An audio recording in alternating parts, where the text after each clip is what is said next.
نحمدہ و نصلی علی رسول الکریم بسم اللہ الرحمن الرحیم رب اشرح لی صدری ویسر لی امری واحلل عقدۃ من لسانی یفقہوا قولی صدق اللہ العظیم۔ معزز خواتین حضرات، 2 دن پہلے پاکستان کے نگران وزیر اعظم لاہور کے ایک خوبصورت مقام پر لاہور کے نگران وزیر اعلیٰ محسن نقوی کے ساتھ انتہائی شاندار طریقے سے گرجے برسے اور انہوں نے پاکستان میں بلوچستان کے اندر ہونے والی دہشت گردی کی ایک زبردست قسم کی داستان بیان کی، اور اس کے ساتھ ساتھ کہا کہ حقوق کا مطالبہ کچھ اور چیز ہے کہ وہاں پر بہت بڑی دہشت گردی کی وارداتیں جاری ہیں اور وہاں پر مجرموں کو کسی قسم کی کوئی سزا نہیں دی جا رہی، اور وہ لوگ جو ہیں وہ بھارت سے اور دیگر ممالک سے رابطے میں ہیں، وہیں سے ان کو سپورٹ ملتی ہے، اسلحہ ملتا ہے۔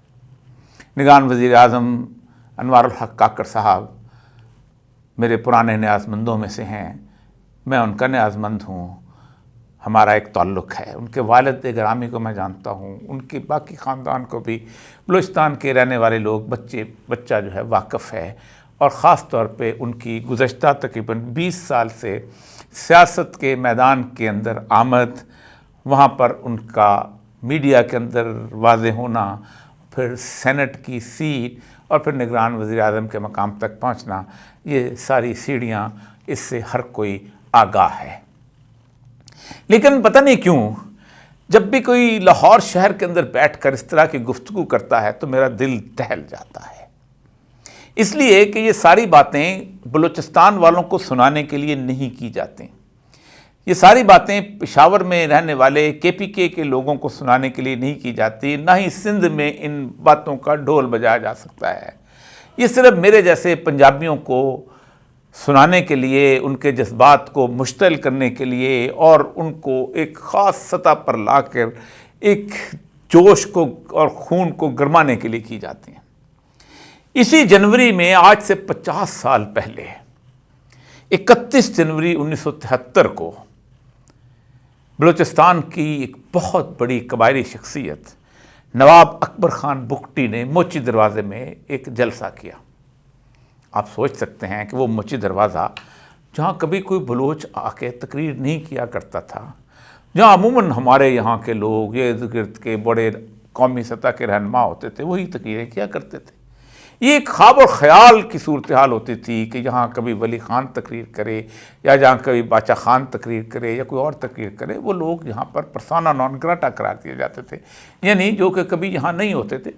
پاکستان بننے سے پہلے دلی دروازہ جو تھا وہاں پر وہ لوگ احرار کے لوگ اور کانگریس کے لوگ تقریر کیا کرتے تھے، لیکن پاکستان بننے کے بعد پنجاب کے ہاں ان کے داخلہ جو تھا وہ بالکل ایسے ہی تھا کہ جیسے کوئی بھارت سے آدمی چلا آیا ہے اور کوئی سرحدی گاندھی ہے تو کوئی بلوچی گاندھی ہے۔ اس لیے اس دوران اکبر بگٹی کا یہاں آنا اور اکبر بگٹی کا تقریر کرنا بالکل اچنبے کی بات تھی۔ انہوں نے پنجابیوں کو ڈرایا، انہوں نے کہا دیکھو بلوچستان میں بزنجو صاحب، غوث بخش بزنجو اور عطا اللہ مینگل صاحب کی جو حکومت ہے وہ ایک بہت بڑا لندن پلان تیار کر چکی ہے جس سے بلوچستان کو پاکستان سے علیحدہ کیا جائے گا، اور یہ جو ہے ایسا معاملہ ہے کہ جس کے اندر رشیا اور وہ دوسری طاقتیں جو ہیں اس کے اندر شامل ہیں۔ اور پھر اسی معاملے کے اندر اکبر بگٹی صاحب کچھ دنوں کے بعد بلوچستان کے گورنر لگا دیے گئے، اور ذوالفقار علی بھٹو قائد عوام فخر ایشیا انہوں نے بلوچستان میں فوجی کارروائی کا آغاز کر دیا۔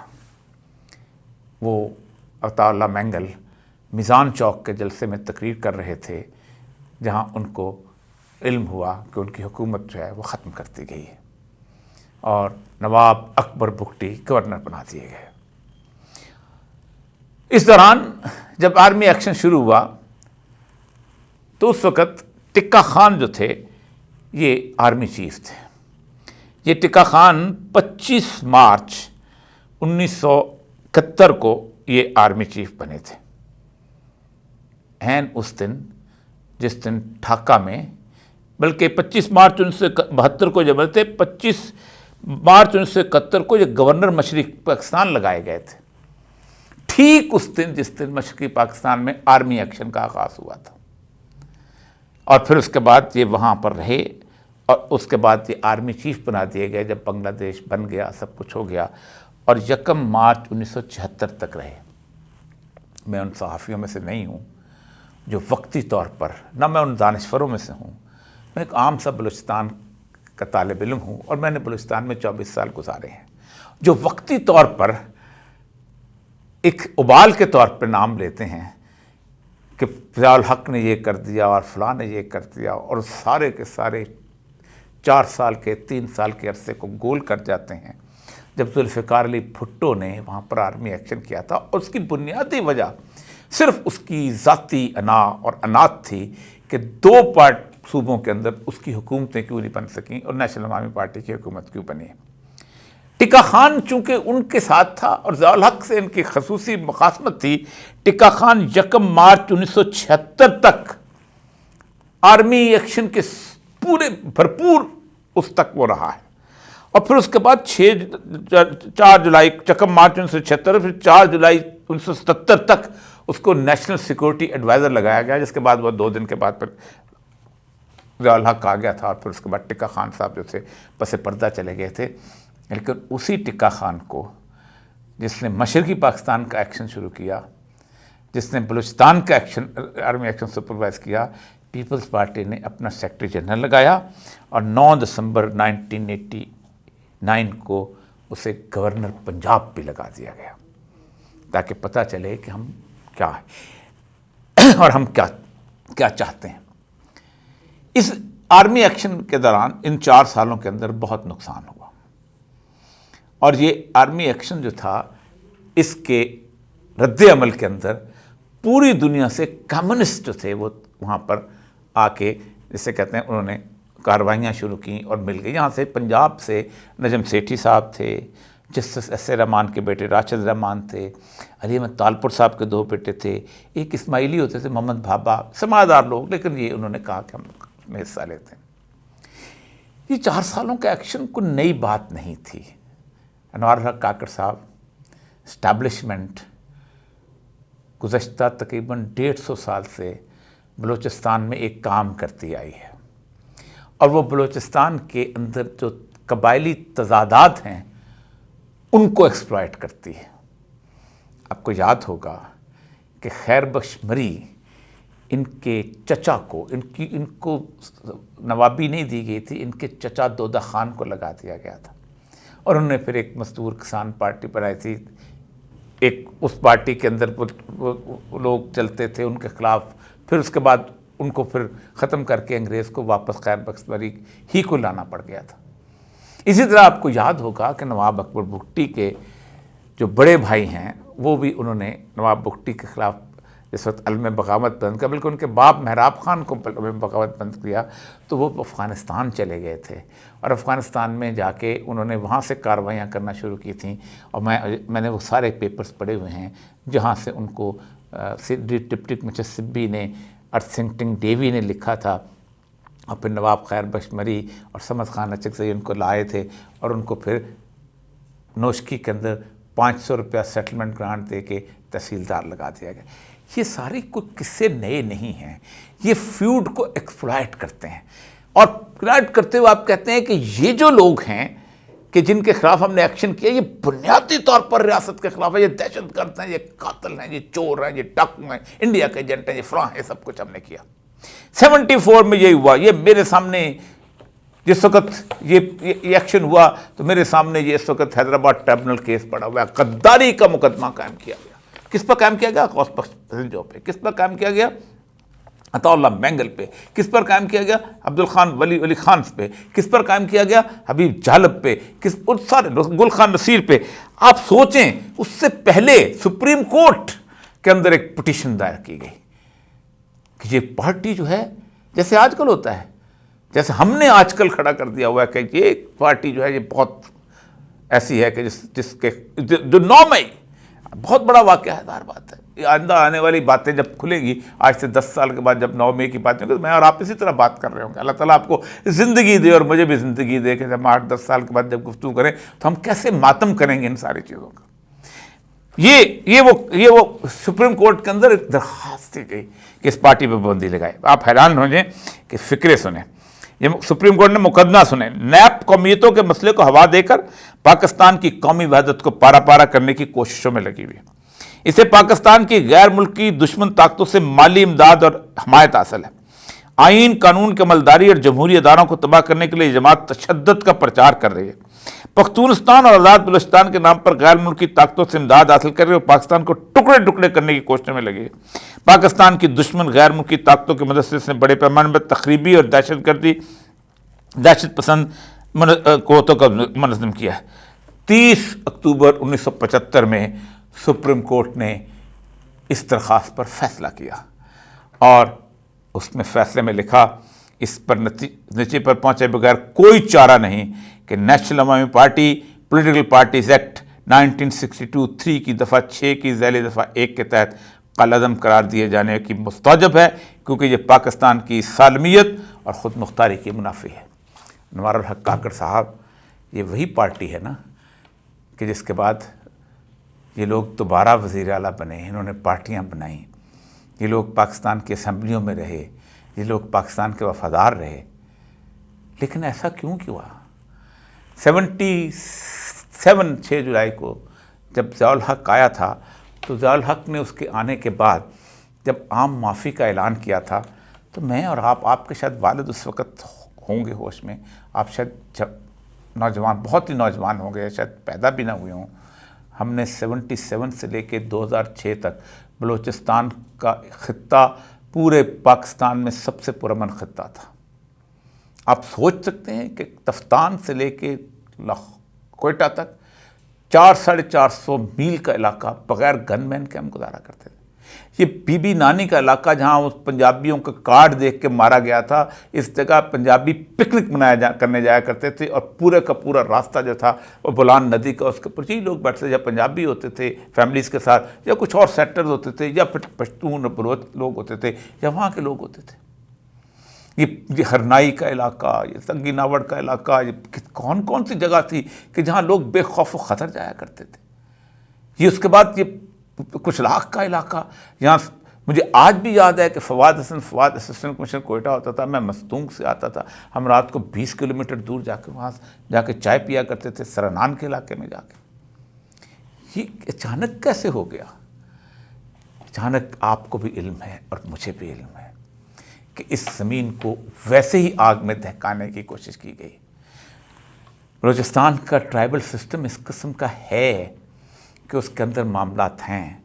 مثلا میرے دوست سرفراز بگٹی کے والد ہمارے ساتھ یونیورسٹی میں پڑھا کرتے تھے. مجھے یاد ہے کہ ان کے استاد، میں پڑھاتا تھا، وہ اس وقت اسٹوڈنٹ تھے، بیکڑ نے انہوں نے اسکول کھولا تھا اور ان کے استاد ہوتے تھے مشتبہ حسین صاحب.